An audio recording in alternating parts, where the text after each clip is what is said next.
آئیں گے کہ میرے بندوں کو کچھ پلائیے، تو وہ ایسے شربت پیش کریں گے جس میں وہ ہر دوسری سانس میں پہلے سے زیادہ لذت محسوس کریں گے۔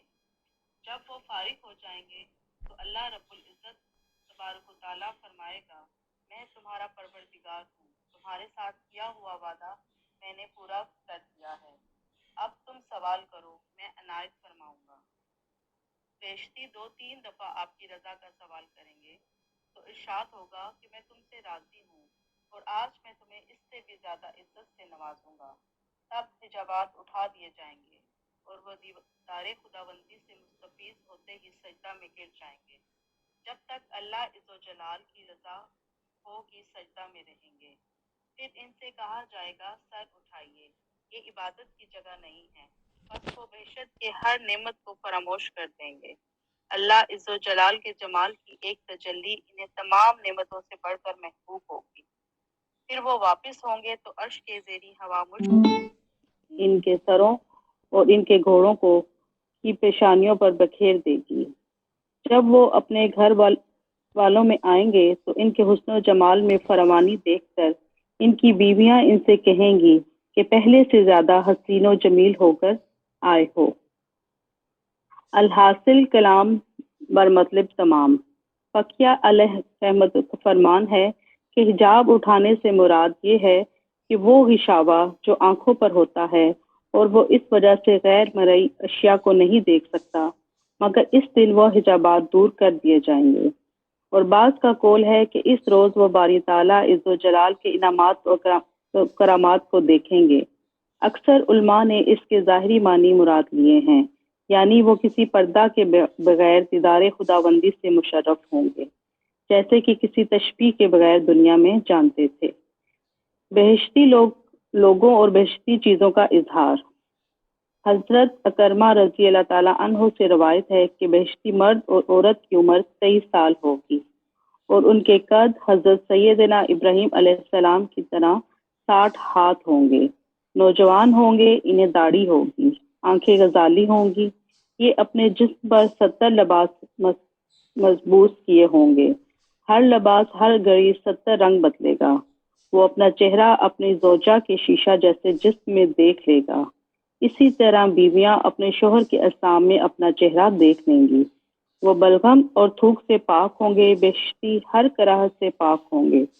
دیگر حدیث شریف میں مرقوم ہے کہ اگر بہشتی عورت اپنا روشن ہاتھ آسمان کے نیچے کر دے تو زمین و آسمان کے درمیان ہر چیز روشن ہو جائے گی۔ حضرت زید بن ارقم فرماتے ہیں کہ اہل کتاب کے ایک آدمی نے حضور صلی اللہ علیہ وآلہ وسلم کی خدمت اقدس میں حاضر ہو کر عرض کیا، اے ابو القاسم صلی اللہ علیہ وآلہ وسلم، کیا آپ کا اس بات پر یقین ہے کہ بہشتی کھائیں گے اور پیئیں گے؟ فرمایا، ہاں، مجھے اپنے پیدا کرنے والے کی قسم، بہشت ایک ایک فرد کو دنیا کے 100 افراد کے کھانے پینے اور مجامعت کی قوت عطا ہوگی۔ اس نے کہا، وہ خورد و نوش کریں گے تو انہیں حاجت بھی ہوگی، لیکن بہشت تو پاک ہے۔ حضور نبی غیب دان صلی اللہ علیہ وآلہ وسلم نے فرمایا، انہیں حاجت اتنی ہوگی کہ انہیں مشک جیسا خوشبودار پسینہ آئے گا اور خوش نہیں ہوگا۔ طوبہ کی حقیقت سے شناسائی۔ حضرت متعب بن سمی کے زمن میں فرماتے ہیں کہ طوبہ ایک بہشتی درخت ہے جو بہشت کے ہر گھر میں سایہ کیے ہوئے ہے، اور اس کی ایک شاخ پر رنگ برنگے پھول ہوں گے، ان پر بختی اونٹ کی طرح کے پرندے بیٹھے ہوں گے۔ جب وہ کسی ایک پرندہ کی خواہش کر کے بلائے گا تو وہ خود اس کے دسترخوان پر آ جائے گا۔ وہ شخص اپنی مانگ کے مطابق اس کا کچھ حصہ کھا لے گا تو پھر پرندہ بن کر چلا جائے گا۔ حضرت سیدنا ابو ہریرہ رضی اللہ تعالیٰ عنہ سے روایت ہے کہ حضور نبی پاک صلی اللہ علیہ وآلہ وسلم نے فرمایا کہ بہشت میں داخل ہونے والا میرا امتی کا پہلا گروہ 14ویں رات کی طرح روشن و تابہ ہوگا، پھر آسمان کے روشن ستاروں کی طرح ہر درجہ میں ہوں گے۔ انہیں پخانہ، پیشاب، تھوک اور بلغم سے پاک کیا گیا ہے۔ ان کی کنگھیاں سونے کی ہوں گی اور انگوٹھیاں اود کی ہوں گی۔ ان کے پسینے مشک جیسے خوشبودار ہوں گے۔ ان سب کے اخلاق مساوی ہوں گے۔ ان کے قدم حضرت سیدنا آدم علیہ السلام کی مانند 60 ہاتھ ہوں گے۔ بہشتی انعامات میں شرائط حقہ۔ حضرت فقیہ علیہ رحمۃ اللہ فرماتے ہیں کہ جو شخص یہ قصد کرتا ہے کہ اسے بہشتیوں جیسے انعامات سے نوازا جائے تو اس پر لازم ہے کہ وہ 5 چیزوں پر پابندی کرے۔ پہلی چیز، اپنے آپ کو تمام گناہوں سے روکے رکھے۔ ارشاد باری تعالیٰ ہے کہ جس نے اپنے نفس کو خواہشات سے روکا تو اس کا ٹھکانہ بہشت ہوگا۔ دوسری چیز، دنیا کی مشکلات پر رضا کے ساتھ راضی رہے، جیسا کہ ارشاد نبی صلی اللہ علیہ وآلہ وسلم ہے، دنیا کے ترک کی قیمت بہشت ہے۔ تیسری چیز، اطاعت پر حریص ہو، خود کو ہر حکم کی اطاعت کے لیے وقف کر دے، بے شک یہی اطاعت و مغفرت اور جنت و بہشت میں داخل ہونے کا سبب ہوگا۔ ارشاد باری تعالیٰ ہے، یہی وہ بہشت ہے جس کی وجہ سے تم اعمال کے مالک ہو۔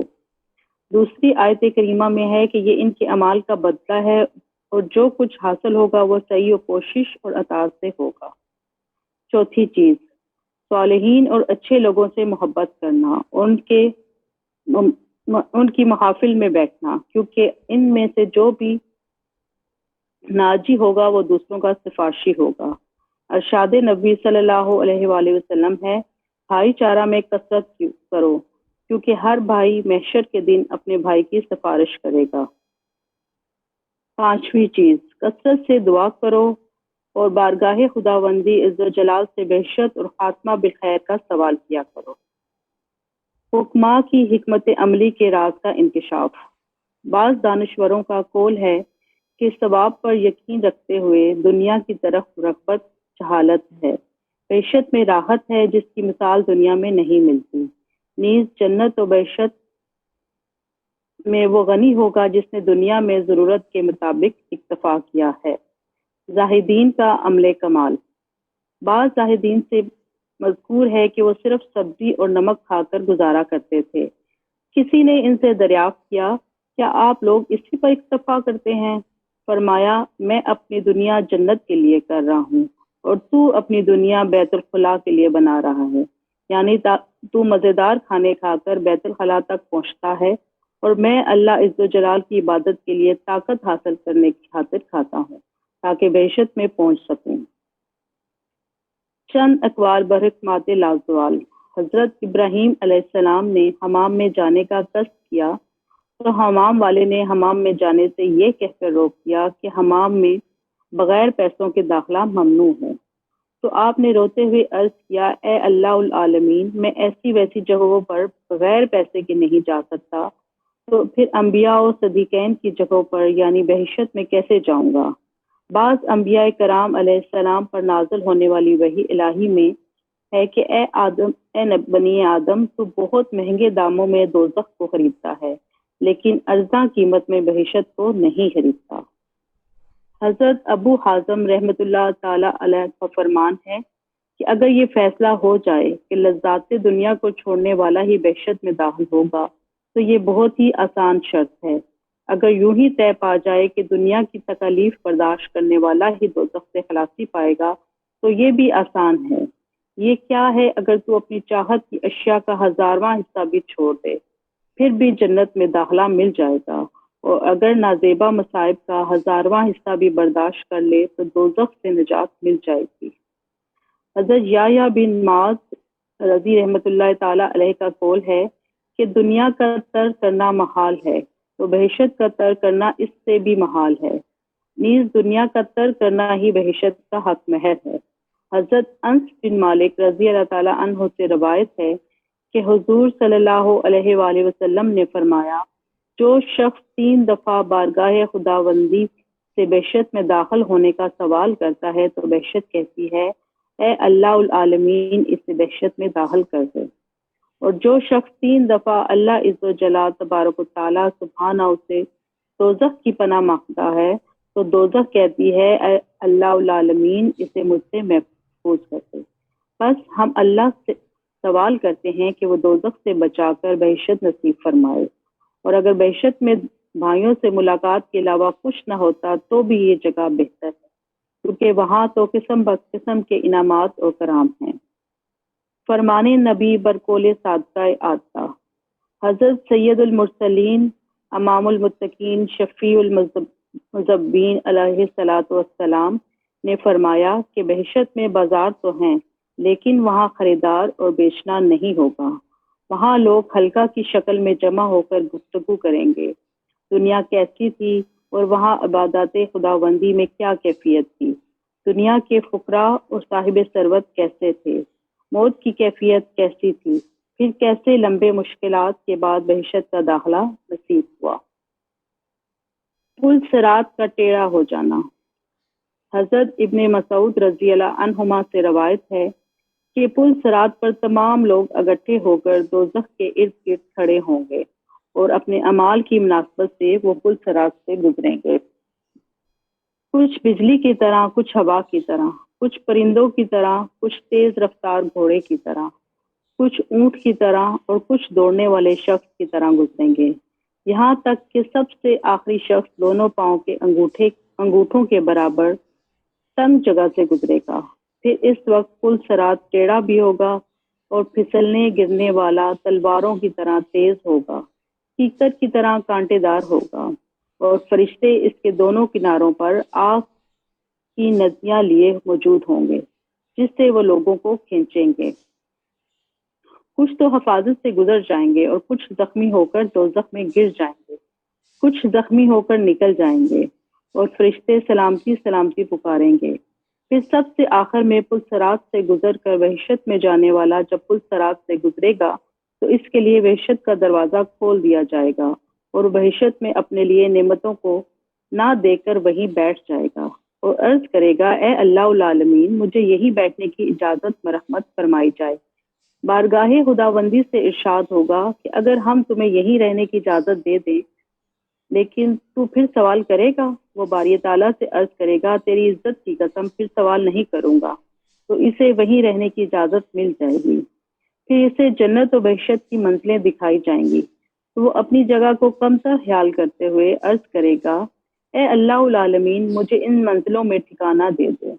ارشاد باری تعالیٰ عز و جلال ہوگا کہ وہاں پہنچ کر تو دوبارہ سوال تو نہیں کرے گا؟ وہ کہے گا، الہی تیری عزت کی قسم کبھی بھی ایسا نہیں ہوگا۔ پھر اسے اس منزل تک پہنچا دیا جائے گا۔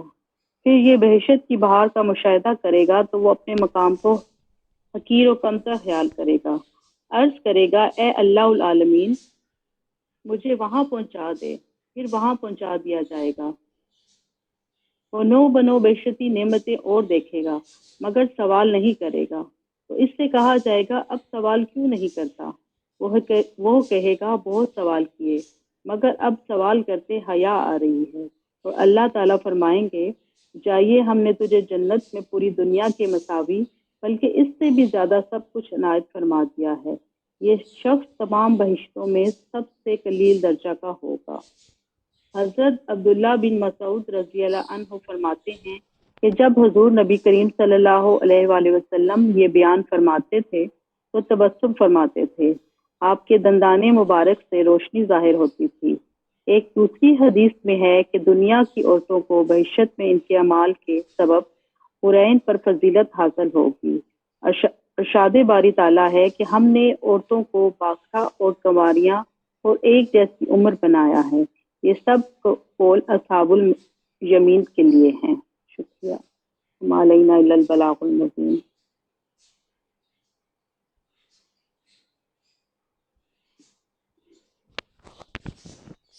آمین۔ اللہ سبحانہ و تعالیٰ اس نعمت بری جنت میں ہم سب کو جگہ عطا فرمائے۔ دیکھیے کتنی حسین نعمتیں ہیں، اور جنت میں یعنی کتنا کچھ ہے، تو اللہ سے دعا کرنی چاہیے کہ اس نعمت والی جنت میں ہمیں بھی جگہ عطا فرمائے۔ کل ہم کچھ تفسیر میں پڑھ رہے تھے، تو کل ہم نے جو ہے کس حوالے سے پڑھا تھا، اسلام کے حوالے سے پڑھا تھا کہ اگر ہم نے کسی کو دعوت دینی ہے اسلام کی طرف تو ہم نے کیا دعوت دینی ہے، اور پھر اللہ کے ہاں کون سا دین قبول ہوگا۔ کچھ تھوڑا بہت کوئی شارٹلی بتا دے، پھر ہم آگے تفسیر کرتے ہیں۔ کل ہم نے کیا پڑھا تھا؟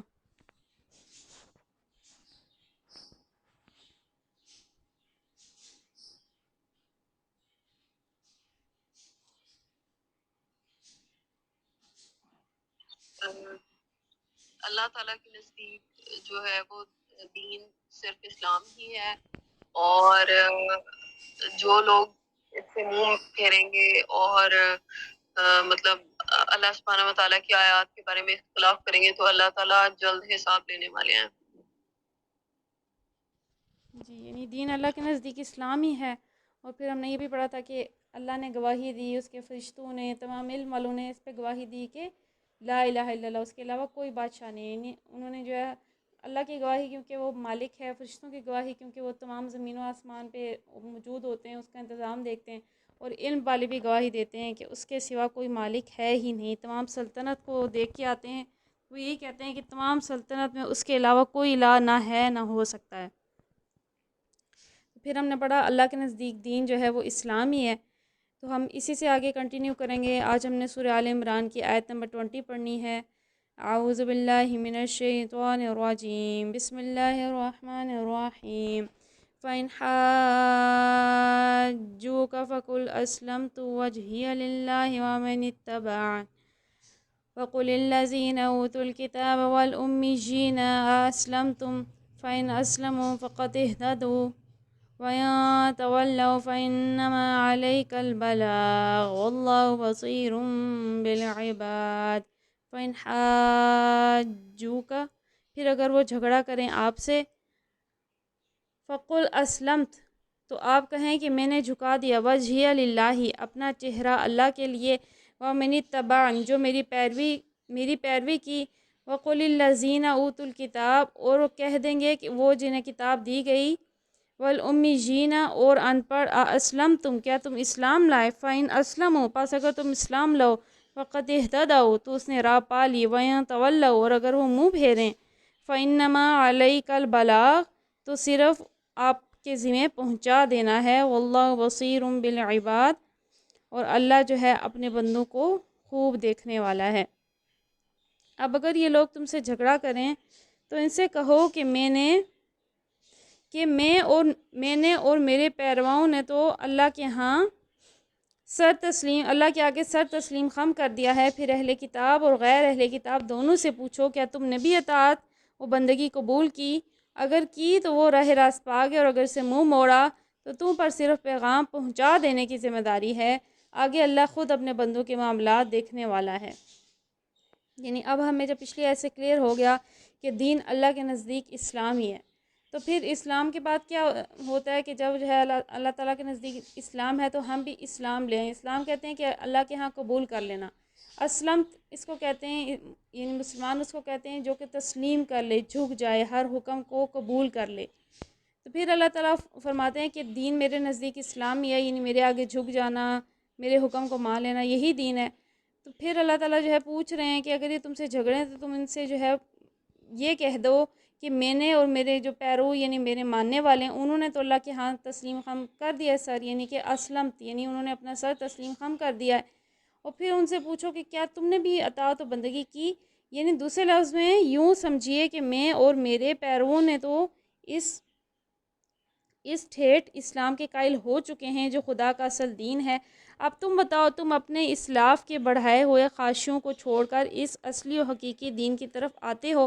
اب ان سے سوال ہو رہا ہے کہ تم اب جو ہے دین کلیئر ہے کہ پچھلا دین جو ہے تحریف شدہ تھا، اصلی حالت میں نہیں تھا، تو تم بھی کیا اپنے باپ دادا کے جو پرانے جہالت کے طریقے تھے ان کو چھوڑ کے اصل دین کی طرف آتے ہو؟ کیونکہ ہم نے تو حق کو قبول کر لیا، اور اگر کی تو راہ راست پا گئی نہیں۔ اگر تم بندگی قبول کرتے ہو تو تم بھی سیدھے راستے پر ہو، اور اگر منہ موڑو تو تم پر صرف پیغام پہنچا دینے ہیں۔ اللہ سبحانہ و تعالیٰ اپنے حبیب سے فرما رہے ہیں کہ اگر وہ منہ موڑیں اس ہدایت سے تو بس آپ کے ذمہ میسیج پہنچا دینا ہے، یعنی آپ نے جسٹ اپنا میسیج ڈیلیور کر دینا ہے کہ میں تمہیں ڈرا رہا ہوں، بشیر و نذیر ہیں آپ ڈرا رہے ہیں ان کو حق بات آپ نے بتا دی ہے، اب آپ کی ذمہ داری ختم۔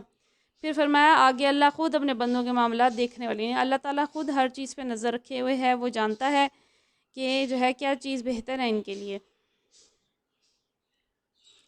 آیت نمبر 21، اعوذ باللہ من الشیطان الرجیم، بسم اللہ الرحمن الرحیم۔